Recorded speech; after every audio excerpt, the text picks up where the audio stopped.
right, this is the moment. Gotta do it. Gotta do it, Cherubino. Go for it. Cherubino is having his big moment in Mozart's Nozze di Figaro. He's being put on the spot by his friend Susanna, who knows that he has a crush on the lady of the house. And she's asked him, come on, sing your song to her. He doesn't really want to do it. He didn't see that coming. And yet, of course, he wants to fully expose himself to her. But it's a very awkward thing because he's never done anything like that. Cherubino is a pubescent boy. That means he's at the state of being in between a child and a young man. So things are not quite coordinated yet. And the worst thing that could happen to him is to be ridiculed. He feels awkward.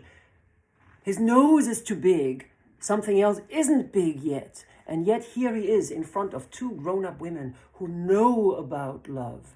And he's trying to convince them that he wants to be taken seriously, which is the most important thing for a boy at that age. So he's completely vulnerable and awkward, and yet wants to convince them to be taken in. And how does he do it? Through poetry. That's his one chance that he gets.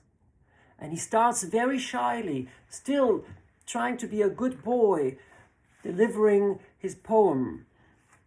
So that's when you play that role, remember to not fall into it too soon.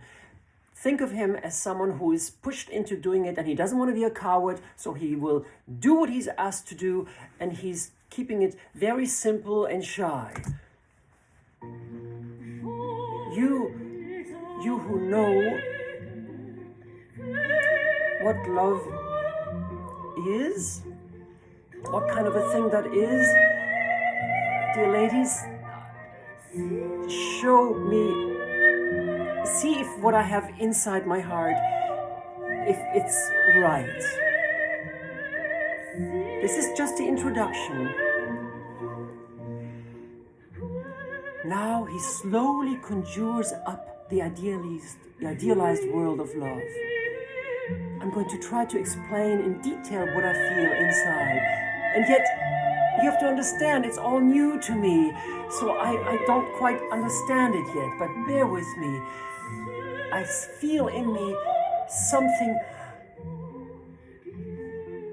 full of desire. So he's bursting out just a little bit. There's a sensation full of desire. And once he says it, it becomes real, and that's terrifying, and that's why he's pulling back shyly. It's full of desire. It's not full of desire, but it's full of desire.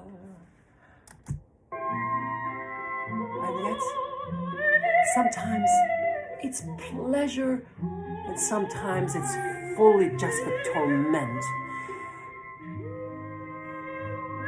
And now he leans into it. Sometimes it's ice cold, and sometimes it feels like I'm going ablaze. Now this is interesting. He's leaning into the cold and shivering at the heat. You would think it's the other way around, but this is exactly the awkward stage when hot is cold and cold is hot, which is why it's composed directly in the reverse of the obvious. Very interesting decision here. And then yet again, in just a moment, I'm going back to the cold, from hot to cold and back and forth. I'm trying to reach something outside of myself, but I don't know how to hold it. I don't know even what it is. Here comes the excitement. Sometimes I flutter and I sigh and I groan and I tremble and I don't even know why. I can't find any peace, day or night. And now here he steps fully into it. Because it's a wonderful feeling. He conjured the world of perfection of love.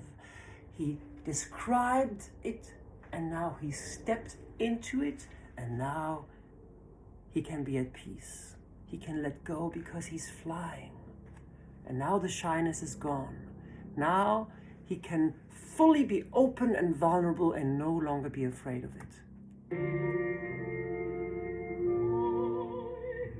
And now it's just a simple question, very carefully poised.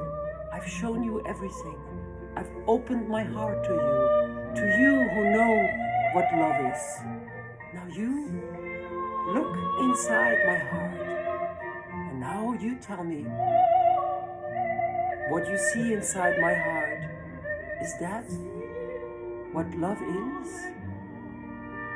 And can you see that the love I have inside is the most pure and tender thing I have to offer for you? And most importantly, when I offer it to you, will you take it? Will you be the one